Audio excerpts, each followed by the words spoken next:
Bismillahirrahmanirrahim. Assalamualaikum warahmatullahi wabarakatuh. Baik, kali ini kita akan membahas masih imunopatologi, yaitu hipersensitivitas, di mana pada kali ini kita akan membahas hipersensitivitas tipe 3.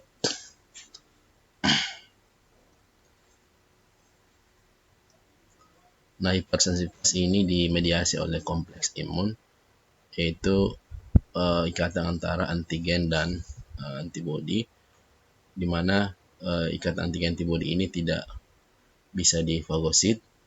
Ada beberapa kemungkinan. Yang pertama adalah kompleks imun ini ukurannya besar sehingga susah untuk difagosit. Kemudian kedua adalah ada kelainan pada reseptor dari sel-sel fagosit, yaitu pada makrofag maupun pada neutrofil. Nah, kompleks imun ini tidak menjadi masalah ketika terlarut dalam darah dan ikut aliran darah mengalir bebas, dan masalah ketika kompleks imun ini mengendap di jaringan tubuh, maka akan mengaktifkan sistem imun kita, sehingga jaringan yang dilekati atau diendapi oleh kompleks imun tersebut akan menjadi rusak, karena ini akan berlangsung secara kronis.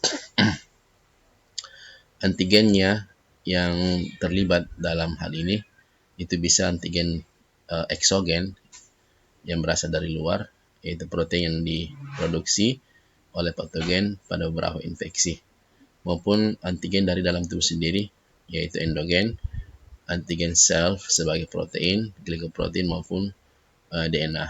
Ini biasanya pada penyakit autoimun, yaitu contohnya adalah penyakit lupus erythematosus.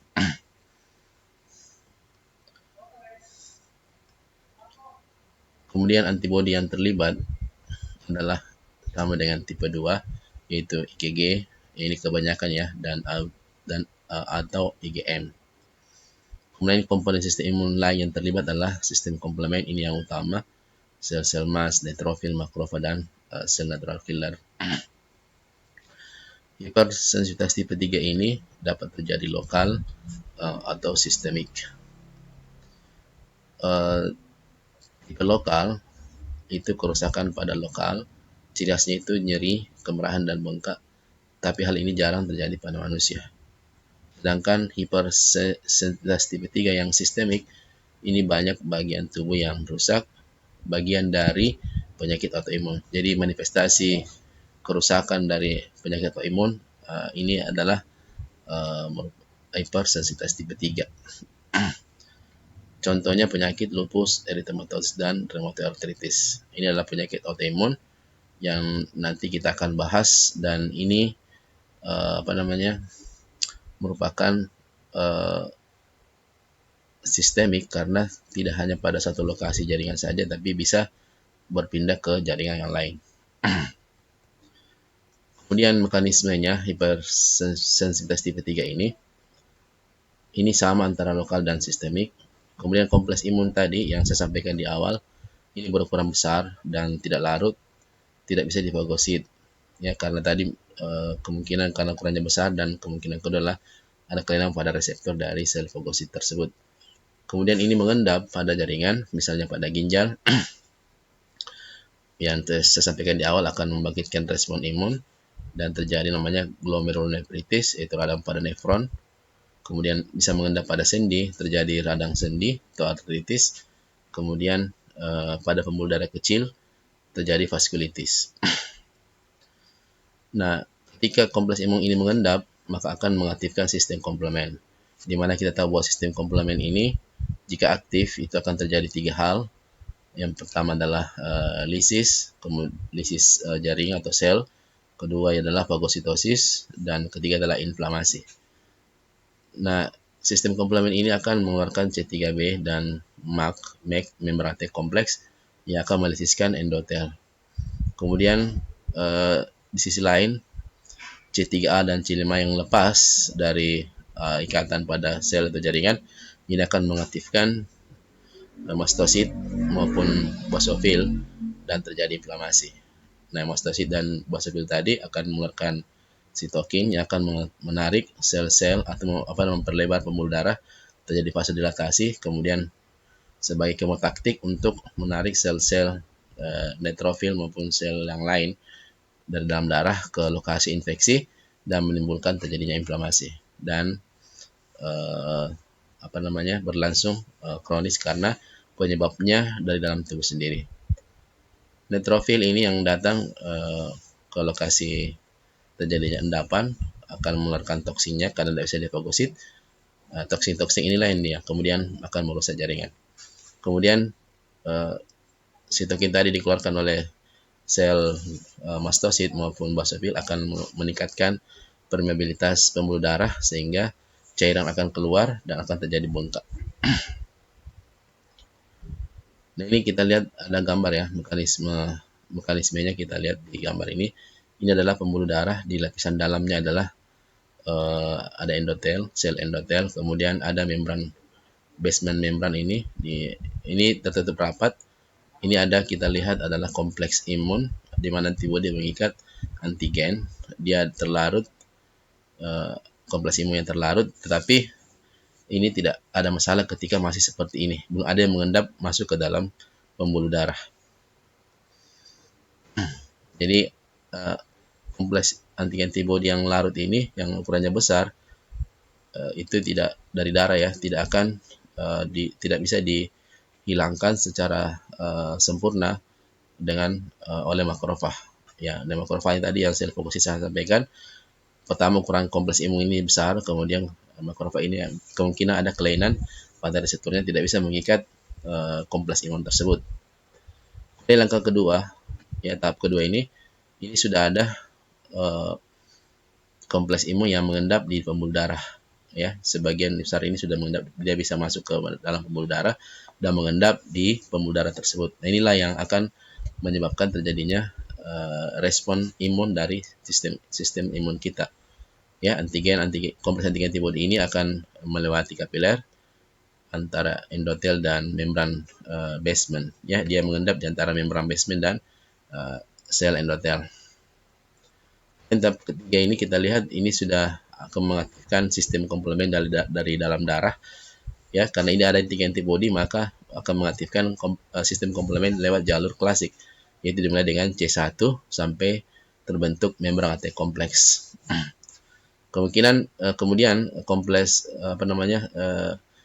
akibat aktivasi sistem komplement ini akan menyebabkan terjadinya fase dilatasi tadi yang disebabkan karena ada histamin dikeluarkan oleh mastosit, di mana mastosit tadi distimulasi atau dirangsang oleh C3 dan C5 dari sistem komplement.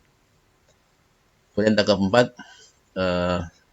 ketika endotel ini sudah renggang ya, permeabilitasnya menjadi tinggi, lebar, maka sel-sel dari dalam darah, khususnya leukosit, akan ke lokasi terjadinya pengendapan. Nah, karena leukositnya ini misalnya neutrofil ini ya, tidak bisa menghancurkan kompleks imun, maka neutrofil tadi akan mengeluarkan toksin-toksinnya sehingga akan menghancurkan jaringan pembuluh darah ini. Jadi kita lihat leukosit ini mereka membunuh dan mempromosikan terjadinya inflamasi yang secara masif. Masif itu artinya bisa terjadi luas di seluruh bagian lain. Dan ini akan menyebabkan kematian jaringan dan perdarahan. Ini kalau dalam pembuluh darah ya. Kalau di tempat lain juga ya, tadi disampaikan, jika di ginjal maka terjadi gagal ginjal, di mana terjadi inflamasi pada nefronnya. Kita lihat ini sama saja ini. Ini ada antigen dan ada antibodi. Ini terbentuk kompleks imun. Nah, kompleks imun ini nanti tidak bisa difagosit karena ukurannya besar. Maka ketika dia mengendap akan mengaktifkan sistem komplement ya melalui jalur klasik. Kemudian akan mengeluarkan C3A dan C5A. Ini akan merangsang mastosit atau basofil untuk mengeluarkan histamin, akan melebarkan pembuluh darah dan juga mengeluarkan kemotaktik untuk menarik sel-sel dari darah ke lokasi infeksi. Nah, ini ya, makrofagnya tidak bisa dia makan, kemudian akan mengeluarkan toksin bersama dengan sel-sel yang lain. Dan ini berlangsung 1 sampai 2 jam. Kemudian ini contoh-contoh penyakit-penyakit yang dimediasi oleh kompleks imun pada manusia. Ini ada namanya systemic lupus erythematosus atau penyakit lupus singkat.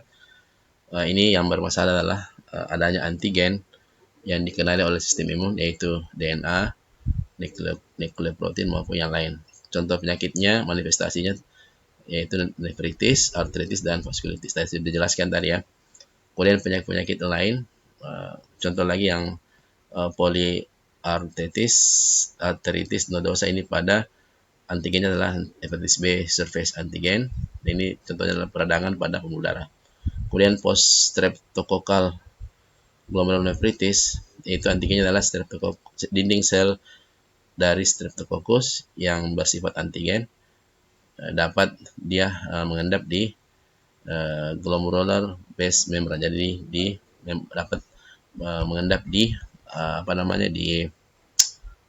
nefron, sehingga terjadi nefritis pada ginjal. Kemudian serum sickness, ini banyak antigen yang terlibat.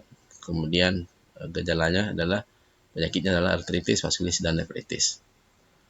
Nah, kita lihat ini serum sickness. Ini ada antigen yang berupa serum ya, diinjeksikan. Nah, ini serum ini akan dianggap sebagai antigen ya, sehingga terbentuk antibodi dan terjadi kompleks antigen antibodi, sehingga akan antibodi ini yang terbentuk akan membentuk kompleks imun dan akan menyebabkan terjadinya pengendapan pada berbagai lokasi dalam tubuh, misalnya pada pembuluh darah, pada arteritis, dan pada nefron. Contohnya ya, contoh tadi yang dijelaskan penyakit serum sickness. Jika orang disuntik dengan suatu serum yang dimana serumnya mengandung antibodi, ini contohnya adalah antibodi kelinci atau rabbit, disuntikan ke dalam tubuh kita, maka akan direspon oleh sistem imun ya, ini sel B ini, dan disingkat saja ini sel B akan menghasilkan antibodi. Antibodi ini akan berikatan dengan antibodi yang disuntikan tadi, sehingga terbentuk kompleks imun berupa ikatan antibodi dengan antibodi asing. Nah, kompleks imun ini ya tidak bisa difagosit dan dia akan mengendap di jaringan dan akan mengaktifkan sistem komplement. Kita lihat ini komplemennya yang dihasilkan, misalnya C3A, C5A, dan lain, akan mengeluarkan sitokin untuk menarik sel-sel dari darah ke lokasi pengendapan dan akan terjadinya inflamasi, seperti dijelaskan tadi ya. Itu serum sickness. Jadi orang yang disuntik dengan serum itu bisa jadi serumnya dianggap sebagai antigen. Ini adalah gejala dari serum sickness ya, dia kemerahan di seluruh bagian tubuh. Kira itu yang untuk ketiga. Terima kasih, nanti kita akan lanjut dengan tip 4. Sekian, assalamualaikum warahmatullahi wabarakatuh.